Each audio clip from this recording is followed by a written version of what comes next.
सिंध हुकूमत ने सैलाब मुतासरीन के लिए पीपल्स हाउसिंग स्कीम को 10 अरब 50 करोड़ रुपए जारी कर दिए। मजीद जानेंगे डॉन न्यूज के नुमाइंदे खावर हुसैन से। खावर, बताइएगा कितना बड़ा मंसूबा है ये जिसके लिए इतनी बड़ी रकम जारी की गई है?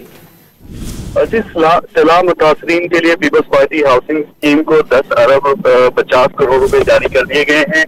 रवा माली साल 2025 और 24 में किसी भी मंसूबे के लिए सबसे बड़ी रकम रखी गई है। हर मंसूबे पर 3 माह में एक किस्त जारी की जाएगी। पीपल्स हाउसिंग स्कीम के लिए 3 माह की किस्त के लिए के बजाय 10 अरब 50 करोड़ रुपए जारी कर दिए गए हैं। महकमा खजाना ने ये रकम project director people's housing scheme के नाम पर जारी की है, जबकि चीफ सेक्रेटरी की हिदायत पर महकमा services general administration and coordination को भी खत लिख दिया गया और बताया गया कि रकम दी गई है। महकमा खजाना के अकाउंटेंट जनरल सिंध को भी खत लिखा गया और उसे रकम मुंतकली की गुजारिश की गई है, जबकि पीपल्स हाउसिंग स्कीम के तहत सैलाब मुतासरीन को 10 लाख घर बनाकर दिए जाने का प्लान बनाया गया है सिंध हुकूमत की जानिब से। जी, बहुत शुक्रिया खावर हुसैन इन तफसीलात के लिए।